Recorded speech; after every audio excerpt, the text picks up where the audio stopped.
కాకరకాయ ఉల్లికారం కూరకి ముందుగా మనం చిన్న చిన్న కాకరకాయలు తీసుకున్నట్టయితే ఈ కాయ పడంగానే వండేసుకోవచ్చండి. లేదా పెద్ద కాకరకాయలు అయితే కనుక దీన్ని మధ్యకి కట్ చేసుకోవచ్చు. నేను చిన్న చిన్న కాకరకాయలే తీసుకున్నాను కాబట్టి నేను కాయలు పడంగానే వండుతున్నాను. ఈ ఈ తల భాగం, ఈ తోక భాగం, ఈ రెండు కట్ చేసుకుని దీన్ని మధ్యలో ఘాటు పెట్టుకుని కొంచెం పసుపు, ఉప్పు వేసి ముందు దీన్ని పక్కన పెట్టేసుకోవాలి.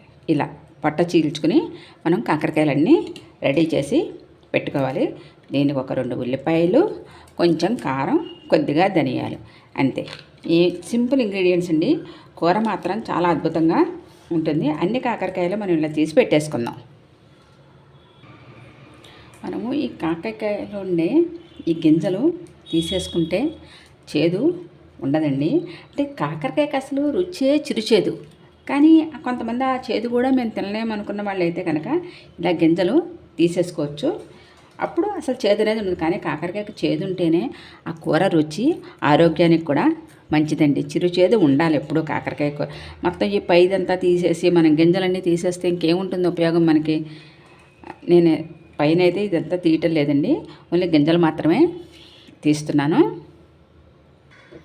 ఇప్పుడు ఈ కాకరకాయల్లో కొద్దిగా సాల్టు, కొంచెం పసుపు వేసి ఒక్కసారి ఇలా వీటికి ఈ ఉప్పు పసుపు పట్టేట్లాగా కలిపేసి మనం ఒక్క 15 నిమిషాల సేపు పక్కన పెట్టినట్టయితే ఇందులో ఉండే కసరు కూడా ఇంకొంచెం దిగిపోతుందండి. అప్పుడు మనకి కూర మంచి టేస్ట్గా ఉంటుంది. ఇలా దీన్ని ఇప్పుడు ఒక 10 నిమిషాలు పక్కన పెట్టేద్దాం. ఉల్లికారం రెడీ చేసుకుందాము. దీంట్లో 1 స్పూను ధనియాలు, ఒక 2 పెద్ద ఉల్లిపాయలు, ఒక 2 స్పూన్ల కారం, సరిపడగా సాల్ట్. ఇవి మనం మిక్సీ పట్టేసుకుందామండి.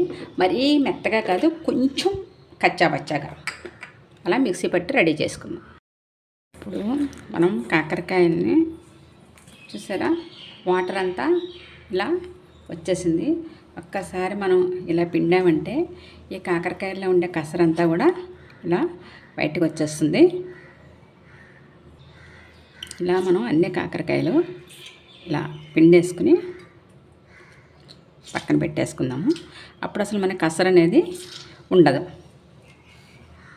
ఇప్పుడు బాండీ పెట్టుకుని ఒక 2 స్పూన్లు కాదండి, ఒక 2 గరిటెలు అనుకోండి. పెద్ద గరిటె అయితే 2 గరిటెలు నూనె వేసుకుని ఈ కాకరకాయల్ని మరీ ఎక్కువ క్రిస్పీగా కాకుండా కొంచెం మెత్తగా ఉండేట్లాగా వేయించుకుని పక్కన పెట్టుకోవాలి.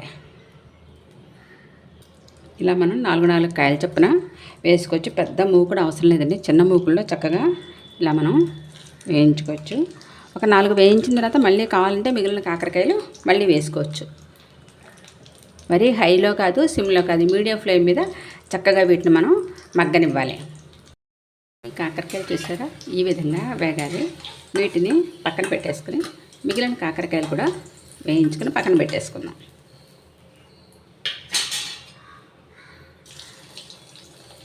ఈ విధంగా మనం ఎన్ని కావాలంటే అన్నీ వేయించుకొచ్చి ఈ గుత్తి కాకరకాయ ఉల్లికారం సూపర్ టేస్ట్గా ఉంటుందండి. ఈ మిక్సీ పట్టి ఉంచుకున్న ఈ ఉల్లికారం కొంచెం ఈ కాయల్లో కూరుకుందామండి. ఇలా కాయల్లో కూరుకుని పెట్టుకుందాం.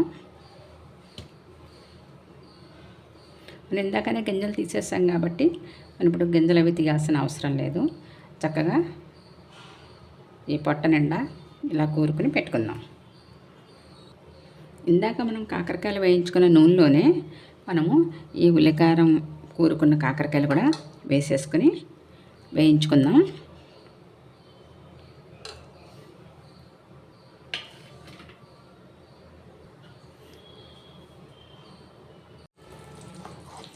ఇప్పుడు ఈ మిగిలిన ఉల్లికారం కూడా దీంట్లో వేసేసుకుని చక్కగా మనం ఈ ఉల్లికారం పచ్చివాసన పోయేంత వరకు మనం దీన్ని వేయించుకోవాలండి. కొంచెం ఆయిల్ ఎక్కువే పడుతుంది ఈ కూరకి, కానీ రుచి బాగుండాలి కదా, అందుకని ఆ మాత్రం నూనె ఉండాలి. దీన్ని మీడియం ఫ్లేమ్లో పెట్టుకుని చక్కగా ఈ పచ్చివాసన పోయేంత వరకు మనం కాకరకాయలను వేయించుకుందాం. ఒకసారి మనం కూర ఇది అడక్కి పైకి కలుపుకుందామండి. ఏ మాత్రం దీంట్లో వాటర్ అనేది పోయకూడదండి, ఓన్లీ ఆయిల్లోనే మగ్గాలి. ఉప్పు ఒకసారి సరి చూసుకోండి. ఒకవేళ తక్కువైతే కనుక ఈ సమయంలోనే కలుపుకుంటే మనకి ఉప్పు కరెక్ట్గా సరిపోతుంది. మనకి పచ్చివాసన పోయేంత వరకు ఇంకొక 10 నిమిషాలు మనం దీన్ని చక్కగా వేయించుకుందాం. కొంచెం ఇలా మనకి ఎర్రగా వేగాలండి, అప్పుడు బాగుంటుంది. అలా అని మాడిపోకూడదు. కొంచెం చూసారే ఈ వంచలకి పట్టుకోకుండా చక్కగా ఇలా వచ్చేయాలి. కొంచెం ఈ మాడు కొద్దిగా లైట్గా పడుతున్నట్టుగా ఉంటే అప్పుడు టేస్ట్ చాలా బాగుంటుంది. పైనుంచి ఇప్పుడు కొంచెం కరివేపాకు వేసుకుని కలిపేసి ఆఫ్ చేసేసుకుని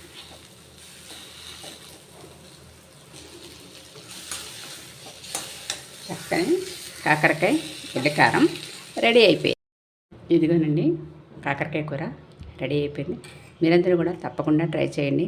నా ఈ ఛానల్ తప్పకుండా లైక్ చేయండి, షేర్ చేయండి, సబ్స్క్రైబ్ చేయండి. Thank you.